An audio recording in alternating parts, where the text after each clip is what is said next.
There exists a single sword family whose shadow stretches across half of the known world. A lineage so powerful that kings tremble at their name and armies break before their presence. The Runcandle family. They are no ordinary house of nobles. They are a legendary bloodline whose sons and daughters are born already blessed with powerful bodies and gifted minds, forged by destiny to wield swords greater than any other. With their overwhelming skill and unshakable might, the Runcandles have ruled over the world, suppressing all who oppose them and crushing kingdoms beneath their blades. Combat, the art of the blade, the unending devotion to battle. Conquer, to advance without hesitation, to take and claim what lies before them. Control, to bend others to their will, for there is no authority greater than Runcandle steel. These three words are more than ideals. They are the essence of the family itself, the unspoken law that governs their existence. And it was into this iron-blooded clan, a family feared by the world, that I was born. My name is Jean Runcandle, the youngest son of this family, the final child born to carry the unbearable weight of their legacy. In the sacred ceremony of the selection, where each child reveals the weapon that will define their fate, I stepped forward with trembling hands and chose the sword of the family head. "You've chosen exactly as I had hoped," came the murmurs of the elders, voices heavy with both expectation and amusement. "How very interesting," they whispered, as if they had already begun writing my glorious future in their minds. In that moment, I too believed that my life would only be a path of victory, filled with honor, fame, and recognition as a son of Runcandle. But life is never so simple and fate is never so kind. How could it make sense that a child born of the strongest family in the world would turn out to be ordinary? For despite my noble birth, I had no gift for swordsmanship, not a single spark of talent for the blade that defined my family. How could such a thing be possible? How could a son of Runcandle be so clumsy, so lacking, so utterly unworthy of the sword? They called me an embarrassment to the Runcandle name. They spat that I was a disgrace to the bloodline itself. To them, I was a shadow far beneath the standards of our house, a reminder of failure in a family that did not tolerate weakness. And so I was branded with a title that would follow me for years, the worst dunce in the history of the Runcandle family. "Hey, Jean!" My brothers' voices would echo like poison. "Are you still swinging that worthless wooden sword again? Ha! Leave him be. He'll never touch a real blade unless it's a special sword." Where could that special sword be, I wonder? Perhaps the legendary Barasada itself will come crawling to save our pitiful little brother. Why else would he waste time with that toy? "Hey, Jean, why aren't you answering? Are you deaf?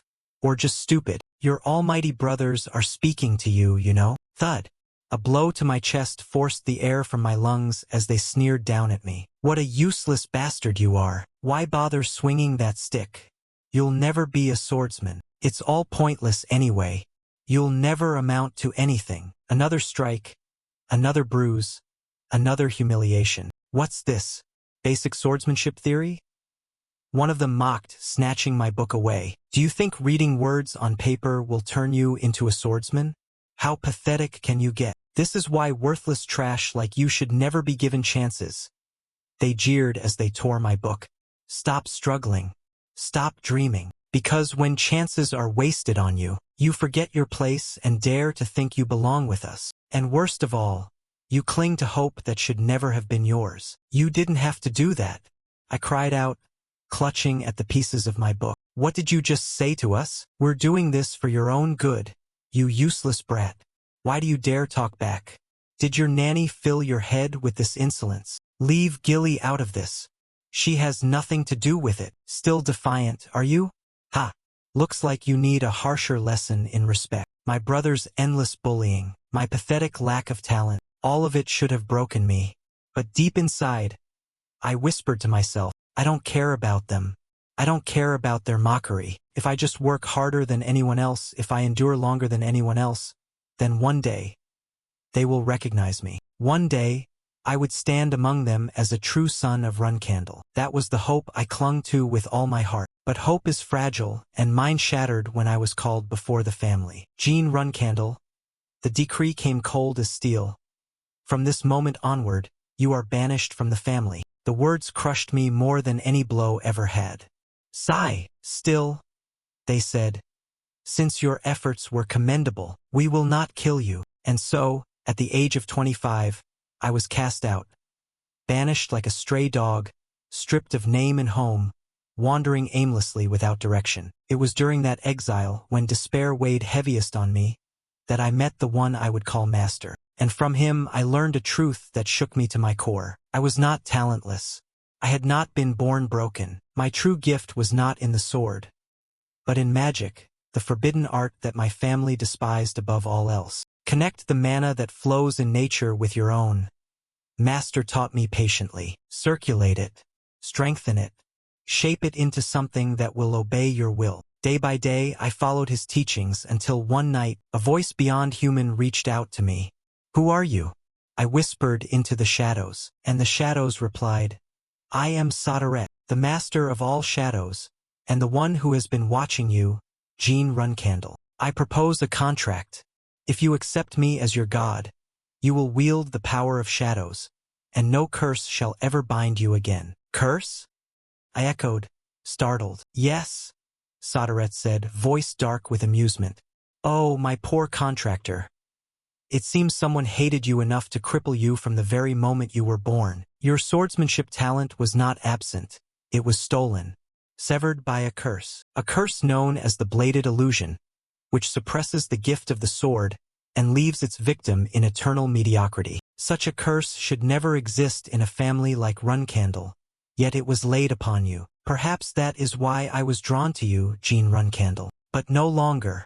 From this moment forward, no curse shall bind you. All that remains is for you to forge yourself into something new.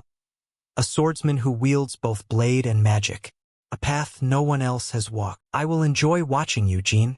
I will enjoy seeing what you become. And just as Sodaret had promised, my world transformed. Every time I picked up a sword, the weight felt lighter. Every swing carried strength I had never known. For the first time in my life, the sword felt like an extension of my own body, not a burden I could never lift. The worst dunce of the Runcandle family no longer existed. With magic woven into my blade, I was reborn. Finally, I whispered, tears stinging my eyes.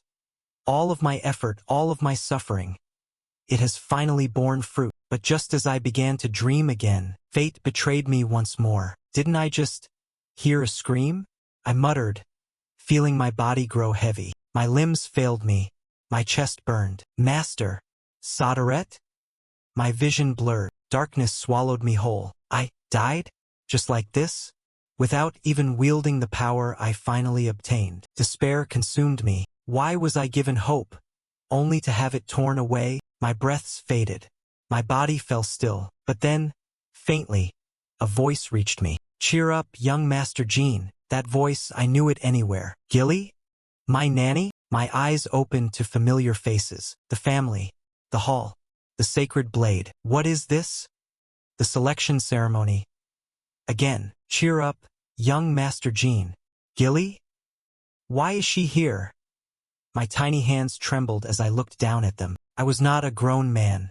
I was not a banished exile. I was a baby, a 1-year-old infant. Somehow, impossibly, I had been returned to the past, to the day of the selection ceremony, to the very beginning of the path I thought I had already walked. In my previous life, I had grasped the sword by coincidence, a desperate attempt at belonging. But this time, the youngest son of Runcandle had chosen the sword of the family head with full knowledge of the weight it carried. And in this life, I vowed, I would carve a destiny greater than any before me.